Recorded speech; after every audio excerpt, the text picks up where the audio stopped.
Gusto ko lang i-share sa inyo guys kung paano natin to ikabit ang ating foot switch or pedal switch sa ating BFD papunta sa ating motor, kung paano siya gagamitin. Isama na rin natin ang program guys. At least kahit papaano makatulong ito sa mga baguhan. Ngayon guys, umpisahan na natin ang connection. Ito kasi yung pedal switch natin, no? Itong isang wire guys, ikabit natin to sa ground. Itong isa naman, ikabit natin to sa MO. GND kasi ibig sabihin ground. Dito natin to ikabit tong isa. Tapos higpitan natin. Tapos ito namang MO natin, no? Dito natin ikabit.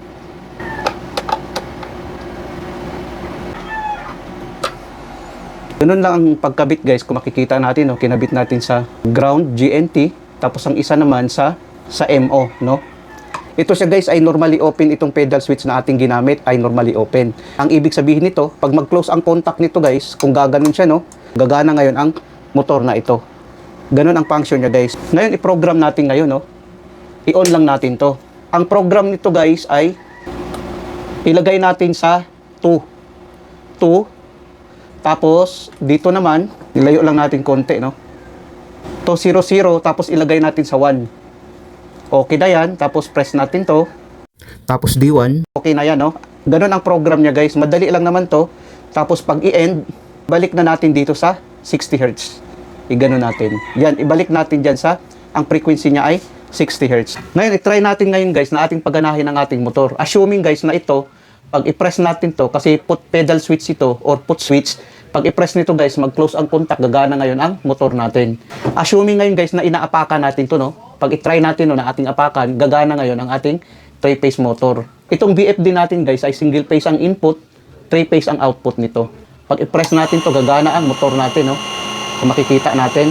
Pag tanggalin natin to, mamamatay. Ito guys, pwede ito sa ating sewing machine. Ito guys, pwede ito sa ating mga sewing machine, no? Yung nananahi na machine. Kung makikita natin, no? Gumagana ang motor natin. Ngayon, pwede rin natin pahinaan ang speed, no? Kung gusto mo na pahinaan natin ang speed, mahina din siya, no? Kung makikita natin. Ayan, no? Kung makikita natin, no?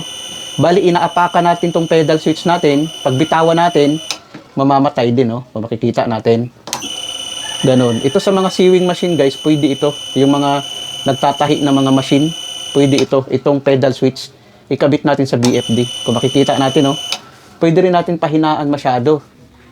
Lagay natin dyan. Pag apakan natin to, gagana siya na, mahina siya, no?